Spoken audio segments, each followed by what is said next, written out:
When did we beat Japan at anything? They send their cars over by the millions. And what do? When was the last time you saw a Chevrolet in Tokyo? It doesn't exist, folks. They beat us all the time. When do we beat Mexico at the border? They're laughing at us, at our stupidity. And now they're beating us economically. They are not our friend, believe me. But they're killing us economically. The U.S.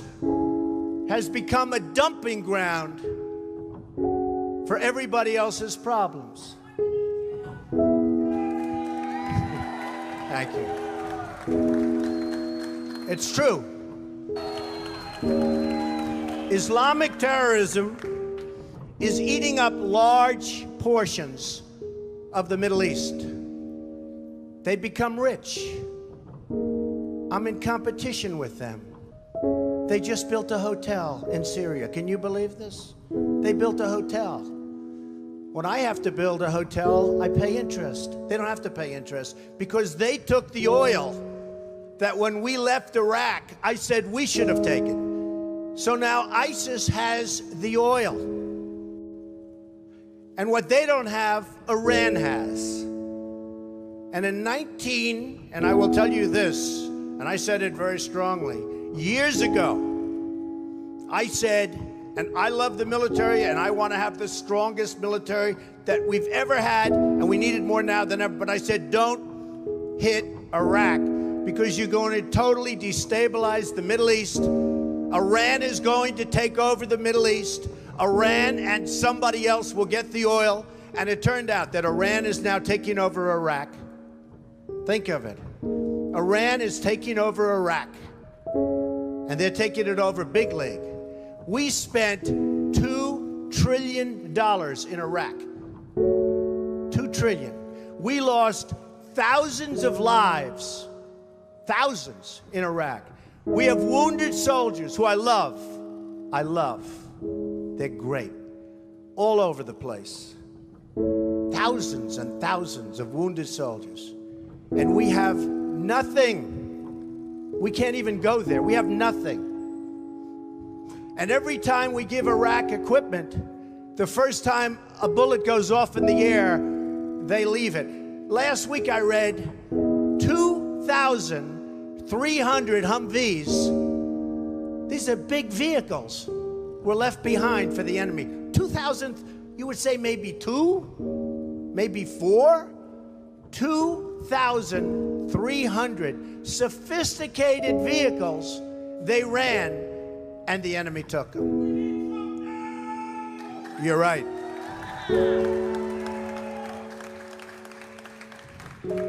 Last quarter, it was just announced, our gross domestic product, a sign of strength, right? But not for us. It was below zero. Who ever heard of this? It's never below zero. Our labor participation rate was the worst since 1978. But think of it, GDP below zero. Horrible labor participation rate. And our real unemployment is anywhere from 18 to 20%. Don't believe the 5.6. Don't believe it. That's right, a lot of people up there can't get jobs. They can't get jobs because there are no jobs. Because China has our jobs and Mexico has our jobs. They all have our jobs. But the real number is anywhere from 18 to 19 and maybe even 21%. And nobody talks about it because it's a statistic that's full of nonsense.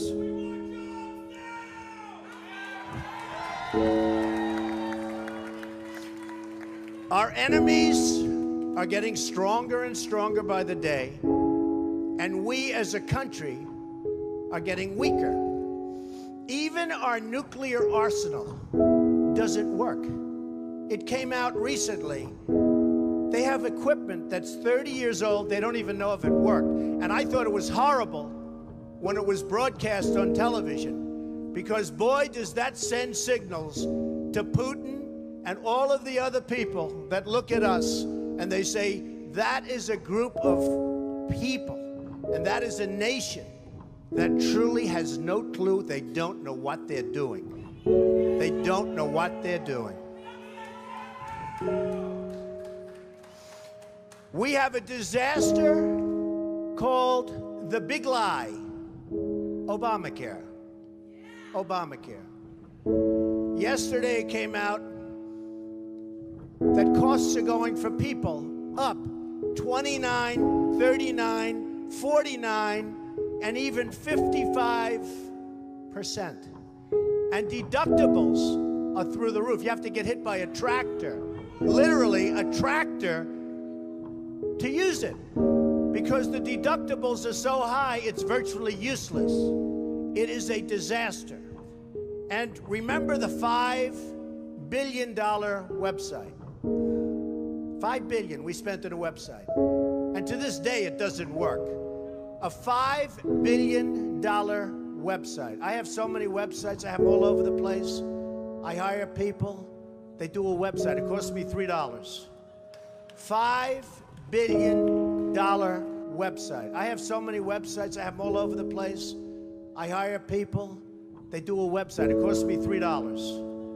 $5 billion website.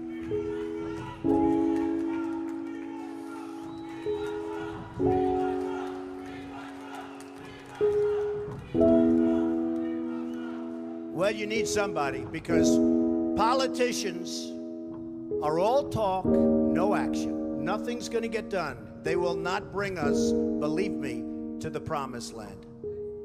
They will not.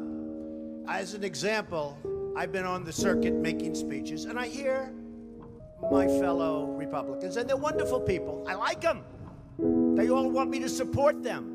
They don't know how to bring it about. They come up to my office. I'm meeting with 3 of them in the next week, and they don't know. Are you running? Are you not running? Could we have your support? What do we do? How do we do it? I like them. And I hear their speeches, and they don't talk jobs, and they don't talk China. When was the last time you heard China's killing us? They're devaluing their currency to a level that you wouldn't believe. It makes it impossible for our companies to compete. Impossible. They're killing us. But you don't hear that from anybody else. You don't hear it from anybody else. And I watch the speeches. Thank you. I watch the speeches of these people, and they say, the sun will rise, the moon will set, all sorts of wonderful things will happen. And people are saying, what's going on? I just want a job. Just get me a job. I don't need the rhetoric. I want a job. And that's what's happening. And it's going to get worse, because remember, Obamacare really kicks in 2016. Really big league. It is going to be amazingly destructive. Doctors are quitting. I have a friend who's a doctor, and he said to me the other day, Donald, I never saw anything like it. I have more accountants than I have nurses. It's a disaster. My patients are beside themselves. They had a plan that was good. They have no plan now.